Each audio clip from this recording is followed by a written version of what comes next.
பெற்றெடுத்த தாய்க்கும் தத்தெடுத்த தமிழனுக்கும் என் முத்தான முதற்கண் வணக்கத்தை கூறியே நூறை நான் நீக்குகிறேன். என் பெயர் சாந்தி ஷாலி. நான் 6ஆம் வகுப்பு பிரிவில் படிக்கின்றேன். நான் இன்று பேச வந்துள்ள தலைப்பு இந்தியா விஞ்ஞானிகள்.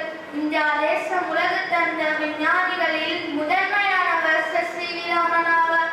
இவரின் முழு பெயர் சஞ்சய் சேகர் வெங்கட்ராமன். சி.வி. ராமன் 1888ஆம் ஆண்டு நவம்பர் 7ஆம் தேதி தமிழ்நாட்டில் உள்ள திருச்சி மாவட்டம் திருவண்ணாமலையில் பிறந்தார். இவரது பெற்றோர் சஞ்சய் சேகர் மற்றும் பார்வதி அம்மாள் ஆவர். இவர் படிப்பில் மிகவும் கெட்டிக்காரர். ஆங்கிலத்திலும் இயற்பியலிலும் தங்கம் பதக்கம் பெற்றவர். ஒளி சிதறல் பற்றிய ராமன் விளைவை கண்டுபிடித்ததற்காக 1930ஆம் ஆண்டு நோபல் பரிசு வழங்கப்பட்டது.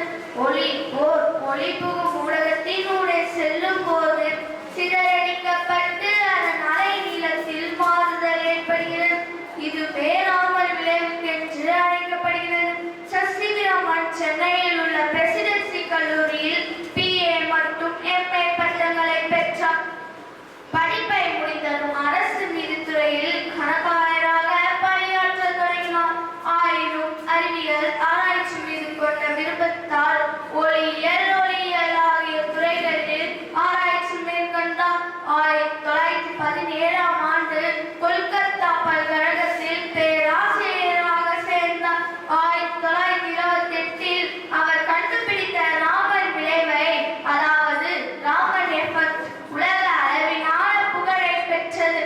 சி.வி. ராமன் 1954ஆம் ஆண்டு இந்திய அரசு மிக உயரிய பாரத ரத்னா வழங்கி கௌரவித்தது. 1928ஆம் ஆண்டு அவர் கண்டுபிடித்த ராமன் விளைவை கண்டுபிடித்ததை குறிக்கும் வகையில் ஒவ்வொரு ஆண்டும் பிப்ரவரி 28ஆம் தேதி இந்திய தேசிய அறிவியல் தினம் கொண்டாடப்படுகிறது. இதுவே ராமன் விளைவு என்று அழைக்கப்படுகிறது. சி.வி. ராமன்